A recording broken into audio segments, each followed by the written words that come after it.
Want my latest market insights? My latest report, Recession Risk Just Got Pulled Forward, is now available. Scan this QR code or click on the link in the description. This is what I wanted to show you just to kind of talk about the real economy, because bulls can charge forward stuff that we've been talking about endlessly for all the reasons I've written about with clients. All gas and no brakes on the fiscal. We've got all cuts and no inflation on the monetary easing. And we've got all buyers, no sellers on the mechanical and retail, etc. So as long as the three legs of a table remain steady, which is the dollar has fallen, and it's good that it's lower because it makes everything appear higher. That falling dollar hugely helped equities. Stable yields. And right now, remember my zone, my Goldilocks zone is at 4.1 to 4.5. We pierced below it. So we actually broke that 4.1. We're now at 4.03 in the 10-year. And this was a little bit of bonds getting ahead of themselves on recession vibes with the job growth numbers being so high. And by the way, they were expected to come in the high range. They beat 911,000 job revisions versus 818,000 last year. Collectively, in 2 years, we've had 2.3 million, I think, however it ended up, in jobs revised lower. So that job growth didn't happen. And yet we are still ridiculous. We're a double since January of 2023. No, we're higher. Anyway, the point is, it doesn't matter. We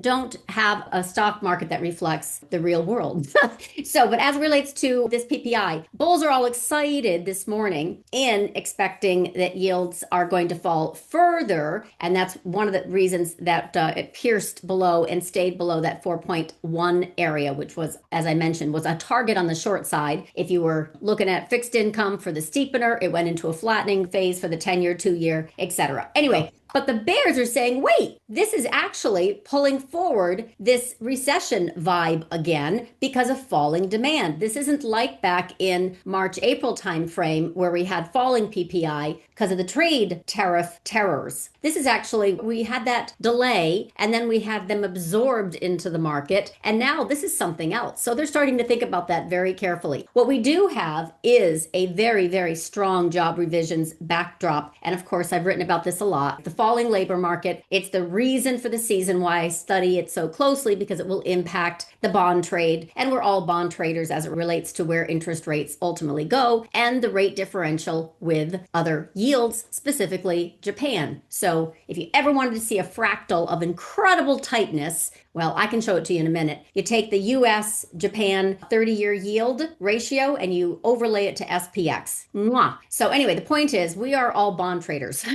Anyway, getting into the employment benchmark revisions, they were outsized, largest of all time. You kind of add this up, you get so far, you get a very, very big picture of economic weakness underneath the surface of what's been reported, very similar to what happened in 2007 before the great financial crisis. The one trigger that we have not gotten is jobless claims cycling up and above 267,000. And that's very important. Some Thursday morning, we're going to get and stay above 267,000. We're going to stick that landing. That's going to start to increase. Now, will the market care? To be determined. Last time it happened was 2007, 1 year before the financial crisis started to roll over in October 2008. So this is not a timing tool. This is a warning tool that the market is getting very dangerous at the economic level. Market can still march higher, just like it did 6, 7 into 8, and then it rolled over fast and furiously for 50% because it creates an air pocket of risk. So right now we're following the generals. The generals are healthy. Okay, maybe Apple's not wowing anybody. It's a thinner design and that's not really going to move the needle. But big picture, it's still the Bank of Apple.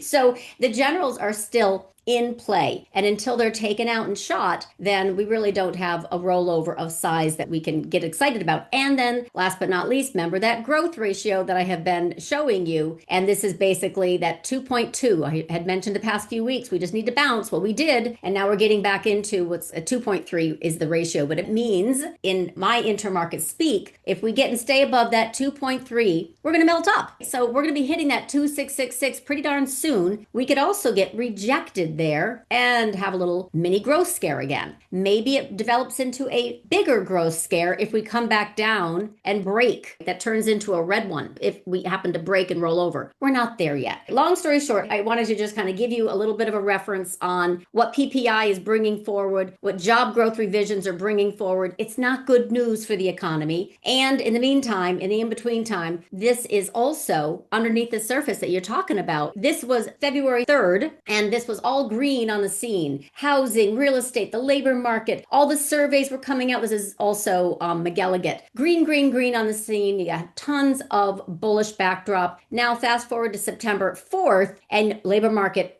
puking. We got some weakness coming in across the board, and they're starting to get a little bit more nervous. So I don't see right now any underneath, last but not least, rant. And I say this to clients every day because I run that live trading room and we're reviewing chase, swing, and trend time frame.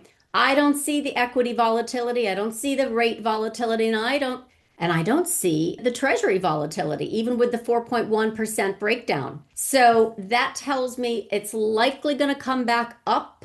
Bonds will get pushed back down. They were a little bit too excited here on recession vibes pulled forward. But at some point, we are going to have a growth scare. But it was never going to be in Q2. Q2 earnings were going to crush it. They did not have the impact from tariffs. Now we get to see Q3 and Q4, when the rubber meets the road, how the impact of tariffs on the consumer spending will start to crimp corporate margins. Join Samantha and Hans at the next Macro to Micro Options Power Hour, held each Wednesday at 4 p.m. Eastern Time. Registration is free. Scan this QR code or click on the link in the description. Watch the full Options Macro to Micro Power Hour episode by clicking on the video here, and subscribe to LaDucTrading YouTube channel for more content.